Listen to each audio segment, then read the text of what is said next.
Hello everyone, welcome to our YouTube channel A to Z science. मैं आपका Naseem sir. आज हम स्टार्ट करेंगे 6 स्टैंडर्ड का lesson number 3, diversity in living and there classification. ठीक है, सबसे पहले आप लेसन का मीनिंग समझ लो क्या होता है।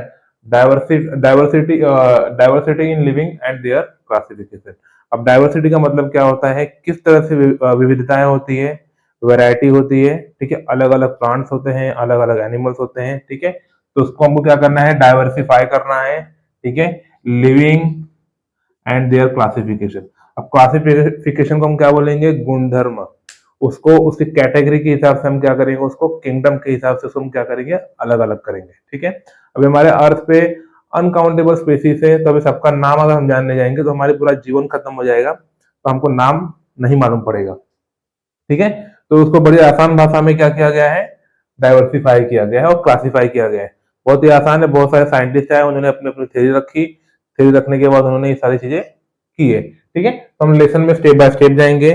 ठीक है, आगे बढ़ते हैं हम लोग। सबसे पहले देखो क्या दिया गया है, diversity in plants.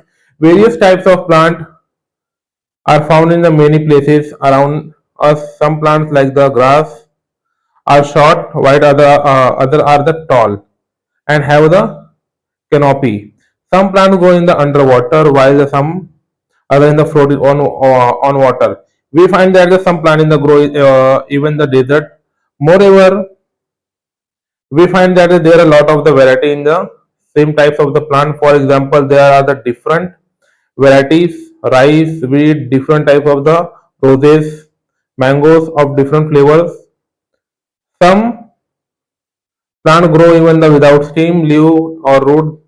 These are the very different from the ordinary plant. Let's just study in the diversity. अभी देखो यहाँ पे बड़ा सिंपल और आसान भाषा में बताया गया है कि आपने अर्थ सरफेस पे देखा रहेगा, बहुत सारे छोटे छोटे प्लांट होते हैं, बहुत सारे बड़े बड़े क्या होते हैं, पेड़ होते हैं। ठीक है, बड़े बड़े प्लांट होते हैं। कोई कोई क्या होता है, पानी में ग्रो होता है, कोई कोई क्या होता है, पानी के बाहर ग्रोथ होता है, कोई क्या होता है, पानी के ऊपर फ्लोट करता है, कोई डेजर्ट में उगता है। ठीक है, कोई को क्या हो रहा है, बर्फीले इलाके में उगता है। जैसे हमने पिछले लेसन में देखा था। अगर आपको इसके बारे में और अच्छे से जानना है तो मेरी पिछली वीडियो में जाके उसको एक बार देखो आप। ठीक है, आगे हम बढ़ेंगे। Plants make their own food in the sunlight such as a plant is called as autotrophic. ठीक है, प्लांट क्या करता है, खुद का खाना खुद से बनाता है, इसको हम लोग क्या बोलेंगे, ऑटोट्रॉफिक। और किस तरह से बनाता है, मैंने आपको बताया है, by the process of photosynthesis. ठीक है, plants for example the hibiscus and the pomegranate, Prinkle, etc. Some plants like of the funguses, Loranthus, Deodar use the plant in the food and the set of the heterotrophic. ठीक है, कुछ कुछ plant क्या होते हैं, वो क्या करते हैं, दूसरे प्लांट पे डिपेंड रहते हैं। जैसे पिछले लेसन में आपने पढ़ा रहेगा, इवन आपने मेरी वीडियो देखी होगी, लेक्चर देखा रहेगा, तो उसमें मैंने पूरा डिटेल में बताया था। ठीक है, देवदार क्या होता है, दूसरे पे डिपेंड क्या होता है, जो उसका पेरेंट्स जो प्लांट रहेगा क्या करेगा, उसका फूड कंज्यूम करेगा और अपने आप को ग्रोथ करता है। ठीक है, like the pitchers plant, even the consumer insect, they are the insectivirus। कुछ कुछ क्या होते हैं, वो इंसेक्ट को खाते हैं। ठीक है, उसको हम लोग क्या बोलेंगे, इंसेक्टिवायरस प्लांट। क्लियर है, आगे बढ़ते हैं हम लोग। The structure of a plant. अब प्लांट का यहाँ पे स्ट्रक्चर दिया गया है, तो एक मैं छोटा सा प्लांट बना लेता हूं।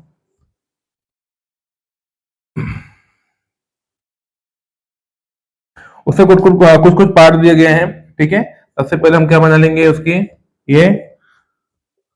ठीक है, हमने क्या बना लिया, ये इसका हो गया रूट, ये क्या हो गया आपका, रूट हो गया। ठीक है, आगे बढ़ेंगे तो ये हमने बना लिया, उसका स्टेम हो गया। ठीक है, थोड़ा हम फ्रूट बना लेते हैं। समझ लेना, डायग्राम अच्छा नहीं है बट अंडरस्टैंड कर सकते हो आप लोग। ठीक है, ये मैंने क्या बना लिया, पत्तियां बना ली। ठीक है,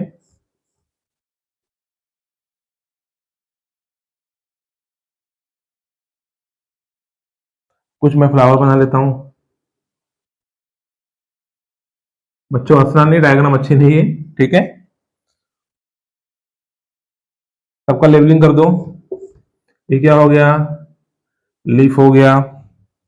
आगे बढ़ो, ये मैंने क्या बना लिया, फ्लावर बना लिया। ये मैंने क्या बना लिया, आपका स्टीम हो गया। ठीक है, और कुछ छूट गया क्या, हाँ, ये मैंने बना दिया उसका फ्रूट। ठीक है, तो ये सारी चीजें हम बना देते हैं और आगे सबके बारे में जो बुक्स में दिया वो डिस्कस कर लेते हैं। एग्जाम में आपको क्वेश्चन आ सकता है, लीफ के बारे में लिखो तो आपको एटलीस्ट 2 पॉइंट लिखने आना चाहिए। ठीक है, तो क्या बोला गया है सबसे पहले, द फ्लावर। अब फ्लावर क्या है, फ्लावर के बारे में क्या दिया गया है, this is the most attractive part of the plant. It is connected to the stem by the stalk, which may be the long or short. A flower has the typical color and the shape. The flower is an important means of the reproduction. तो plant क्या होता है, अलग अलग plant में देखोगे तो अलग अलग टाइप के क्या होते हैं, आप देखोगे तो फ्लावर आते हैं, कुछ कुछ अलग कलर के होते हैं, कोई लाल होता है, कोई पीला होता है, कोई हरा, कोई नीला होता है, कोई पिंक होता है। तो आपने इस तरह के आपने फ्लावर देखा रहेगा। अब फ्लावर का काम क्या होता है, वो रिप्रोडक्शन करने का काम होता है। और क्या होता है, वो जो प्लांट होएगा वो प्लांट को अट्रैक्टिव बनाता है। फ्लावर प्लांट क्या करता है, सॉरी फ्लावर क्या करता है, वो प्लांट को क्या करता है, अट्रैक्टिव बनाता है। नेक्स्ट आप देखोगे stem, the height shape and size of the plant depend upon the stem. The stem are the carry out the function of the production, conduction and the storage of food. In the same plant it has the function of the reproduction. It gives the support to other the part of the plant. देखो stem क्या होता है, इसका backbone होता है, जैसे हमारी रीढ़ की हड्डी होती है उसी तरह स्टेम भी क्या होता है, प्लांट का बैकबोन होता है। ठीक है, ये क्या करता है, सपोर्ट करता है, पूरे प्लांट को खड़ा रखता है। ठीक है, पूरे प्लांट को क्या करता है, खड़ा रखता है, सपोर्ट करता है। ठीक है, ये इसको हम लोग क्या बोलेंगे, प्लांट का क्या बोलेंगे, इसको हम लोग बैकबोन बोलेंगे। क्या बोलेंगे, इसको हम लोग बैकबोन बोलेंगे। और क्या बोलेंगे, हम इसको रीढ़ की हड्डी बोलेंगे। ठीक है, आगे बढ़ते हैं, आगे बढ़ेंगे। रूट के बारे में दिया गया है, roots hold the soil, family the anchor and the plants, and the main the function of the root are the absorb the transplant water and the nutrition from the soil.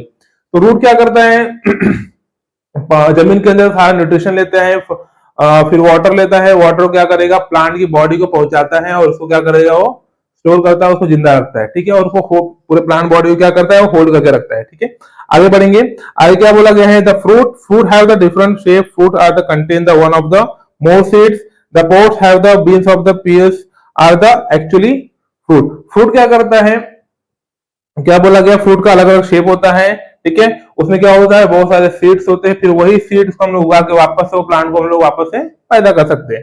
ठीक है, next क्या है, leaf. The leaf is the flat play in the important role in the production of the food. Leaves are the mainly two type, simple and the compound. Leaves क्या होते हैं, दो types होते हैं, एक सिंपल होता है, एक कंपाउंड होता है। ठीक है, ये क्या करता है, रिप्रोडक्शन काम करता है और प्लांट को खाना बनाने में जो उसका रोल होता है, इसके अंदर क्या होता है, लीव्स के अंदर, जैसे मैंने पिछले लेसन में बताया, उसके अंदर क्या होता है, क्लोरोफिल होता है। क्या होता है, क्लोरोफिल। क्लोरोफिल से क्या करेगा, वो प्लांट अपना खाना तैयार करता है। अब क्लोरोफिल में क्या होता है, ग्रीन पिगमेंट होता है और वो किसके अंदर होता है, आपके लीफ के अंदर होता है। नेक्स्ट हम देखेंगे need for the classification of plant. Up to now, the information about the lack of plant has been collected while the studying in the diversity in plant. They are classified into the shape and the convenience and the basis of the similarity, the difference in the structure and the organs. They are the characters. ठीक है, अभी क्या हो गया है, बहुत सारे plants हमारे अर्थ सरफेस पे, अगर हमको सिर्फ उनका नाम ही जानना है तो हमारी जिंदगी खत्म हो जाएगी, हम नाम नहीं जान पाएंगे। ठीक है, तो उसको हम लोग क्या करेंगे, क्लासिफाई करेंगे। ठीक है, सबको अलग अलग कैटेगरी में बांट देंगे, छोटा प्लांट, बड़ा प्लांट, मोटा प्लांट, लंबा प्लांट, ये कलर का प्लांट, वो कलर का प्लांट। तो इस तरह से हम क्या करेंगे, उसको डिवाइड कर देंगे। फिर जो मिलता जुलता रहेगा उसको एक ग्रुप में डाल देंगे, उसको वो ग्रुप में डाल देंगे, उसको वो ग्रुप में डाल देंगे। तो इस तरह से हम क्या करेंगे, उसको क्लासिफाई करेंगे। ठीक है, आगे देखेंगे, तो यहाँ पे दिया है classify nature of the height, फिर हाइट के हिसाब से, ब्रांचेस के हिसाब से, लीव्स के हिसाब से। ठीक है, फ्लावर के हिसाब से, nature of the fruit, uses के हिसाब से हम क्या करेंगे, इसको अलग अलग पार्ट में डिवाइड कर देंगे। आगे बढ़ते हैं, classification of plant. We can easily notice the difference in the shape and height of the plant surrounding it is easy classify the plant on the basis of the observation। अभी आपके nature में आप जहां घूमते, यहाँ आपने देखा रहेगा अलग अलग प्लांट्स होते हैं, तो हम बोलते हैं वो छोटा प्लांट है, वो बड़ा प्लांट है, और उसके पास जा रहा वो है, यहाँ पे है, ऐसा है वैसा, हम वो हिसाब से क्या करते हैं, उसको हम लोग डाइवर्सिफाई करते हैं। ठीक है, आगे बढ़ते हैं हम लोग, ट्रीज के बारे में देखेंगे। Some plants grow in the tall, they are the stem and the trunk in the hard and the strong, they have the branches and the some height above the ground, they bear the flower and the fruit and the many years, such plants are called as a tree। जो बहुत सालों तक जिंदा रहता है उसको हम लोग क्या बोलेंगे, ट्रीज बोलते हैं। ठीक है, और क्या होता है, उसके ब्रांचेस बड़ी बड़ी होती है, उसके स्टीम्स मोटी होती है, उसकी जड़ें जमीन के काफी अंदर तक रहती है, वो क्या करते हैं, उसको संभाल के रखते हैं। अभी आपने कोई मूवीज वगैरह में देखो, पिक्चर वगैरह में देखा रहेगा कि वो बोलते नहीं, अरे ये मेरे दादाजी के जमाने का पेड़ है, पहले ऐसा था, अभी भी ऐसे ही है, देखो मेरे दादाजी के साथ मेरा फोटो है, मेरे पिताजी का फोटो है, अब मेरा एक फोटो, मतलब वो क्या हो रहा है, 3 जनरेशन कवर कर रहा है, वो प्लान क्या कर रहा है, 3 जनरेशन कवर कर रहा है। अगर हम लोग बेसिकली अगर बोलेंगे, अगर एक नॉर्मल इंसान 60 साल भी जिंदा होता है, 180 साल पुराना क्या है, वो प्लांट है, ठीक है। तो क्या होता है, काफी मोटा होता है, उसके उसकी जड़ें क्या होती है, जमीन के काफी अंदर तक रहती है, ठीक है। What are the similarity between the hibiscus, sorry मैं थोड़ा सा आगे आ गया, there the stem trunk is a hard and they are the bare flower fruit and the many years such plants are called as a tree are the tall high and the perennial that is the live for the many years। इसको हम लोग क्या बोलेंगे, perennial बोलते हैं। Exam में question आता है, जो ट्री होता है वो क्या होता है, पेरिनियल होता है, ठीक है। ये क्या होता है, पेरिनियल इसलिए बोलते हैं क्योंकि वो मेनी ईयर्स तक वो क्या होता है, ज्यादा समय तक जिंदा रहता है, और ज्यादा समय तक हमको क्या करता है, वो फ्रूट देता है, छांव देता है, ठीक है। उसके लिए हम उसको क्या बोलेंगे, ये प्लांट क्या है, पेरिनियल है। Next, what are the similarity between the hibiscus, oleander and the lantana plants. तो इसके बारे में इसका आंसर यहाँ दिया गया है। श्रब्स क्या होता है, some plants grow in the close to the ground, they grow in the branches, they give out in the branches very close in the ground, they are the shorter and the smaller than the tree, but they have the thick and the hard stem। Oleander, hibiscus and the lantana, coranty and the rose and the shrubs, they have the may grow in the 2 of the 3 metre. कुछ कुछ plant आपने देखा रहेगा बहुत छोटे होते हैं, कोई कोई प्लांट क्या होता है आप देखे रहेंगे 2 से 3 मीटर तक हाइट तक जाते हैं, उसको हम लोग क्या बोलेंगे, श्रब प्लांट, ठीक है। बहुत छोटे और जब 2 से 3 मीटर तक हाइट तक जाते हैं उसको हम लोग क्या बोलते हैं, श्रब प्लांट। नेक्स्ट देखेंगे आप, इसमें क्या है, hub. Hubs go to the 1 to 1.5 meter tall. They stem in the hubs in the green, the quite flexible as the compound or to those of the trees and the bushes. Are the hubs may live in the few months and the up of the 2 of year। ये क्या होता है, कुछ महीनों तक जिंदा होता है या कुछ सालों तक ये प्लांट क्या होते हैं, जिंदा होते हैं, ठीक है। ये क्या आपका हर्ब्स प्लांट है। इसकी हाइट कितनी होती है, 1 से लेके 1.5 मीटर तक होती है। तो एग्जाम में अगर आपको आता है एटलीस्ट 2 या 3 पॉइंट आपको उसमें लिखना है, ठीक है। नेक्स्ट क्या है आपका, vines। Some vines are the need of the vertical support of the growings, while some are the other spread in the ground. Climber like the money plant have the aerial roots, have the seen in the cucumber tendrils that look like a spring of the what could the be। Touch the stem of the vines, what do you feel। आपने देखा रहेगा कुछ कुछ plant क्या होता है, उसको stems वगैरह नहीं होते, वो क्या क्या होता है, सपोर्ट के हिसाब से वो क्या होते हैं, बड़े होते हैं। बेस्ट एग्जांपल आपके घर में मनी प्लांट आपने देखा रहेगा, बहुत लोग घर में लगाते हैं, उसको हम लोग रख देंगे तो सपोर्ट के हिसाब से क्या होगा, दीवार के पकड़ के क्या होता है, वो बढ़ते जाता है, ठीक है। अब कोई कोई प्लांट क्या होता है जिसको दीवार नहीं मिलती, क्या होता है, फिर जमीन में भी क्या होता है, जमीन के हिसाब से वो पकड़ के वो बढ़ते रहता है, ठीक है। उसको हम लोग क्या होता है, वाइन्स प्लांट, ठीक है। दूसरा एग्जाम्पल आप कुकुम्बर भी ले सकते हैं। नेक्स्ट आगे देखो क्या दिया गया है, अभी मैंने आपको एनिमल्स बता दिया, वाइनस बता दिया, पेरेंजल्स बता दिया, तो आगे हम बढ़ेंगे। Plants they have the flower are called as flowering plant. जिसमें हमको फ्लावर आता है उसको हम लोग बोलेंगे फ्लावरिंग प्लांट, जिसमें फ्लावर नहीं आता है उसको हम लोग क्या बोलेंगे, नॉन फ्लावरिंग प्लांट, ठीक है। आगे बढ़ते हैं। अभी मैंने लेसन नंबर 1 में आपको बता रहेगा बहुत सारे क्या होते हैं प्लांट पानी के ऊपर फ्लोट करते हैं, वो किस तरह सर्वाइव करते हैं, ठीक है। आपने प्लांट देखा रहेगा डेजर्ट एरिया में उगते हैं, वो किस तरह सर्वाइव करते हैं, ठीक है। हमने वो लेसन नंबर 1 में डिस्कस किया, तो जिसको नहीं समझ में आ रहा है वो क्या करेगा, लेसन नंबर 1 का एक बार वीडियो वापस से रिपीट करेगा, ठीक है। हमारे चैनल का नाम है A to Z science bye Naseem sir. आगे बढ़ते हैं। Diversity and classification in animal. Diversity हमने देखा है प्लांट के बारे में, अब क्या कर हम देखेंगे, diversity classification of animals. Different animals have the developed in a different shape or the survive the environment. There is a great variety in the body structure animals there are to the amoeba that they cannot to seen with our eyes. The huge elephant and the small snail in the fish in the swims in water. A kite that fly in the high in the sky, butterfly that fit in the flower in the house to the lizard that in the wall in the animals is different in the different character। जैसे lesson number 1 में हमने discuss किया था हमने, ठीक है। कुछ आपने बहुत सारे एनिमल देखा जो पानी में तैरते हैं, हवा में उड़ते हैं, जमीन पे रेंगते हैं, जमीन के अंदर रहते हैं, ठीक है। बहुत छोटे छोटे, सबका डिफरेंट शेप होता है, डिफरेंट साइज होता है, डिफरेंट वजन होता है। तो इस तरह से क्या किया गया, हमने उसको क्लासिफाई हमने किया है, ठीक है। साइज के हिसाब से, हाइट के हिसाब से, आकार के हिसाब से भी क्या किया गया है, प्लांट एनिमल को क्लासिफाई किया गया है। तो वन बाय वन हम लोग डिस्कस करेंगे, बहुत डीप में नहीं दिया गया है। जैसे जैसे आपका स्टैंडर्ड बढ़ेगा, आपका लेवल बढ़ेगा, तो लेसन में उसके बारे में और डिटेल में आपको स्टडी करने मिलेगा। ठीक है। Animal have the body part of the head, the neck and the toes, tail, limbs and the movements, and they have the various organ system which are the carry various function inside their body in the respect to their of the diversity in animals। आपने देखा रहेगा कोई कोई जमीन पर रेंगते हुए जाते हैं, कोई कोई चलते हुए जाते हैं, किसके बहुत सारे पैर रहते हैं, किसको बहुत कम पैर रहते हैं। ठीक है, किसी को पैर ही नहीं रहते हैं, किसको कान होता है, किसी को नाक नहीं होता है। इस तरह से क्या किया गया है, प्लांट को डाइवर्सिफाई किया गया है और अलग अलग उसको हमने क्या किया है, क्लासिफाई किया है। ठीक है।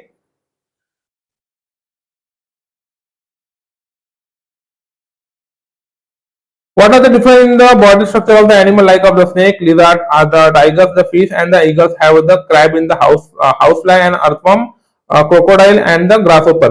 We see the variety of the animal without the respect to food as well as since animal depend, जो जैसे मैंने आपको बताया गया है वहां पे भी बताया गया है, वो चीजें यहाँ पे लिखी गई है। ठीक है। डाइवर्सिटी ऑफ एनिमल्स, जैसे मैंने बताया था यूनिसेल्युलर क्या होता है, मल्टीसेल्युलर क्या होता है। जिसको सिंगल सेल होता है उसको हम लोग बोलेंगे यूनिसेल्युलर, जिसके पास क्या होता है, एक से ज्यादा सेल होता है, वो क्या होता है, मल्टीसेल्युलर। लेसन नंबर सेकंड में मैंने आपको डिस्कस किया था, यूनि मतलब क्या होता है, सिंगल सेल। ठीक है, क्या होता है, सिंगल सेल। एग्जाम्पल मैंने आपको दिया था अमीबा का। ठीक है, और इसके बाद क्या रहेगा, एक से ज्यादा सेल रहेगा, उसको हम लोग बोलेंगे मल्टी सेलुलर। एग्जाम्पल के तौर पर ह्यूमन बींग, इनके पास क्या है, मिलियंस ऑफ सेल है हमारे पास। ठीक है, तो ये क्या हो गया, हमारे मल्टी सेलुलर। तो वो हिसाब से भी क्या किया गया है, क्लासिफाई किया गया है कि सिंगल सेल वाले को अलग करना है और मल्टी सेल वाले को भी क्या करना है, अलग करना है। तो इस हिसाब से क्या किया गया है, क्लासिफाई किया है। Animal without the vertebral column in the without, it is form the two group as the vertebrates and the invertebrate. Snake, bird, fish, kangaroo, and also the humans are vertebrate animal. Animals such as the snake, cockroaches, earthworm do not have the vertebral column and therefore they are the invertebrate animal. Name some animals which are the lay the egg in the eggs and the other which are the give the birth to their young one। ठीक है, तो बहुत सारे animal को हमने देखा रहेगा, वो एग देते हैं, कुछ क्या करते हैं, डायरेक्टली बर्थ करते हैं। कुछ कुछ एनिमल्स क्या होते हैं, अंडा देने के बाद, एक देने के बाद कुछ दिन के बाद उसमें क्या होता है, उसमें से बच्चे निकल के बाहर आते हैं। तो ये हिसाब से भी क्या होता है, हमने क्लासिफाई किया है। ठीक है। We have learned in the producing another living thing like of the on self called as a reproduction। क्या होता है, एक से हम क्या करें, अपने जैसा सेम टू सेम जो प्रोड्यूस करते हैं उसको हम लोग क्या बोलते हैं, रिप्रोडक्शन बोलते हैं। ठीक है। टेरेस्ट्रियल मैंने बताया था, एक्वेटिक बताया था, एम्फीबियन एनिमल बताया था। टेरेस्ट्रियल जो क्या होता है, आसमान में क्या होते हैं, उड़ते हैं। एक्वेटिक जो होता है पानी के अंदर रहते हैं। एम्फीबियन क्या होता है, जो दूसरे पे डिपेंड रहते हैं। ठीक है, तो इस हिसाब से भी हम क्या करेंगे, उसको हम लोग डाइवर्सिफाई करते हैं। ठीक है, तो बहुत सारे एनिमल्स के बारे में इसमें देखा हमने। प्लांट के बारे में हमने देखा क्लासिफिकेशन किस तरह से होता है, एनिमल के बारे में क्लासिफिकेशन किस तरह से होता है, हमने पूरे लेसन में देखा है। किसी को कुछ डाउट रहेगा तो आप मुझे बेझिझक कमेंट कीजिए। ठीक है, मिलते हैं नेक्स्ट वीडियो में। उससे पहले आप चैनल को सब्सक्राइब करना मत भूलिए। A to Z science by Naseeb sir. Thank you so much.